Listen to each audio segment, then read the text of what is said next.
Direct from Albany, New York, it's time for the Media Zone with your hosts, Ed and Dave.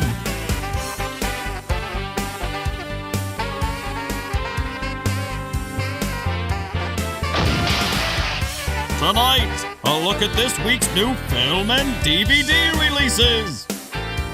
And the chance to win free movie tickets with the Poster Pairs game. And now your hosts, Ed and Dave. Well, zombie. Hey, welcome to the Media Zone. Ed and Dave here.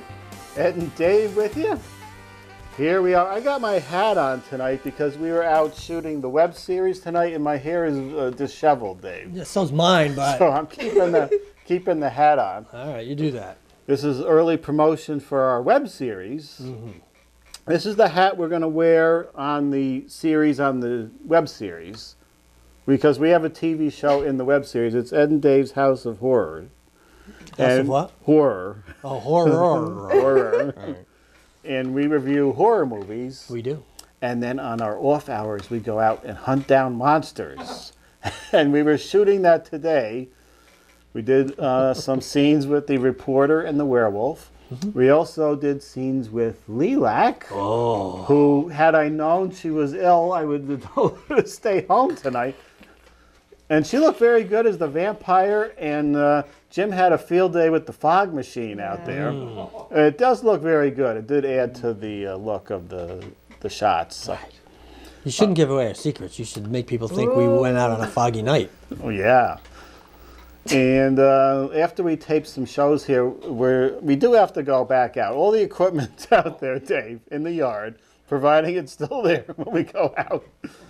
And I'm saying an hour we can knock off. And you're laughing.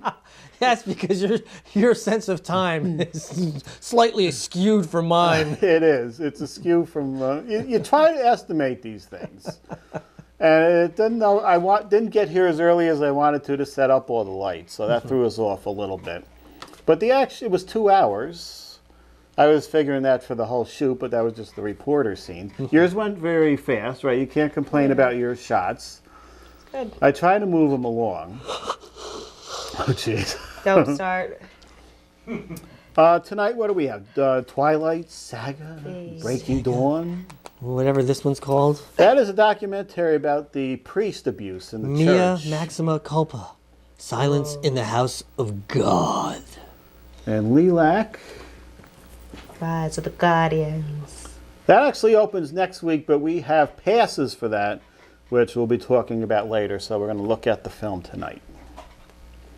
All that and more, as they say. Some information on a new game the producer has come up with. Right. It sounds interesting for the new year. Right. He has busted into the budget, breaking actual groups of tickets will be given away again, like we used to do during Sweeps Month. That sounds good, right, Lelac? I'm done with that. Down for some free tickets. Yeah. What was that? That's the universal sign for free tickets. Oh, yeah. And That's a sign for something else. You were excited? I think it's a sign for something Dave was up to earlier. Oh, whoa. Did you see anything that looked like that today, Dave? Woo! No, we don't know what's going on. It's Sweeps Month. You know, November is Sweeps Month, Lelac. This is where we do all kinds of wacky stunts to get viewers to come in, like give away passes and... It sounds familiar. I mean, I was part of this last year. Yeah. Was she? Well, that's what they do in regular TV shows, too. They bring out all the guest stars. We used to see... Booze. We used to see Ed Daig portray the old homeless bum, and he'd be wandering around, That's right. around Lark Street. Are you serious? Yes. That's right. Ernie Tate. So funny. Poor Carl the Bum. I don't think he won an Emmy for that, but this Lights Camera Jackson apparently did for acting like a buffoon on TV. Oh. He didn't have to go down. Poor LCJ. LCJ. I think he actually is starting to switch over. I see he's being called Jackson Murphy now. Oh, is he? He's got a new web page. Because he's growing up and his voice is cracking. It's starting to crack there. And he's reached puberty. Okay, let's jump right in with this Twilight saga. Oh, Ed, a new Twilight. Breaking Dawn Part 2. My favorite. Kristen Stewart and Robert Pattinson when they were together. Before she started slamming the director. Taylor Lautner, the werewolf boy. A little different werewolf than the one you played tonight. Yeah, right. At least he had CGI. I had suffrage. Stephanie Meyer's Twilight series illuminates the secrets and mysteries of this spellbinding romantic epic that has entranced millions of young teenage girls. Rated PG-13 for sequences of violence, including disturbing images, some sensuality, and partial nudity. Oh, snap! Who could that be? I hope it's the young Taylor Lautner boy. Oh, really? Right. Oh, is this on? Are we on right now? Look at this, the hooded vampires. We could put Lelac right in there. My family's in danger. I need your help. Is this the big standoff? They attack each other? Oh, is that what that I was? hear buzzing. It's my phone ringing. All phones must be silenced before the production of a television show. Sorry, Charlie. What does that mean? A call's coming in or a text is coming in? Except for that's a call. That's a call, huh? Who's calling me right Who's now? calling? They know you're taping television. 10 o'clock at home. So how many of these have you seen, Ed? The first one. And how you loved it, didn't you? I didn't. I thought it was a good superhero movie. It had nothing to do with vampires and werewolves. And they all look so pasty. When did the daughter get like a kid? Yeah, she grew up fast from part one. Yeah. When she was born. Using, Oh, boy. Using Kristen Stewart as an Battering ram. just like the producer did. The director. Have a drink, Ed. We're only back on the air.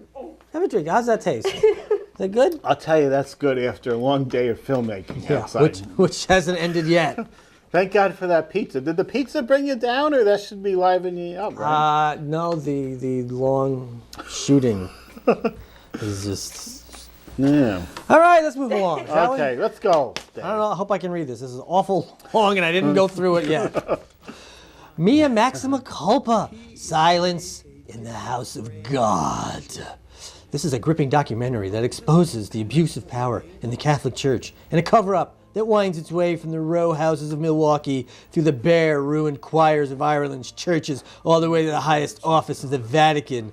This film documents the first known public protest against clerical sex abuse in the U.S. long before the crisis in Boston, a struggle of more than 3 decades that ultimately led to a lawsuit against the pontiff himself. These heroes, 4 deaf young men, set out to expose the priest who had abused them and so many others by trying to make their voices heard. Their investigation helped to uncover documents from the secret Vatican archives that shows the Pope, who must operate within the mysterious rules of the Roman Curia, as both responsible and helpless in the face of evil. This film apparently has no rating, but there's a lot of horny priests. You should have seen the pantomime show that was going on off camera over here. I'm glad I missed that one. Pardon me for a moment. Cracking me open a cold one before I have me a nice choir boy. Oh, jeez. Oh, God. I was mad. Yeah. I wanted to protect these deaf kids.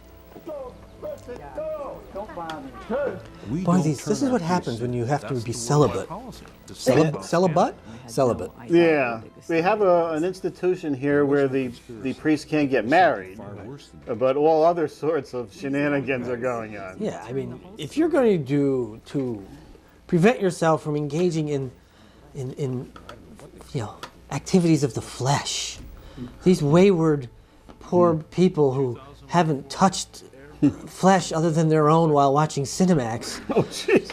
they're just gonna go nutty and take the first thing they can find that's not gonna fight them off. And this is what happens.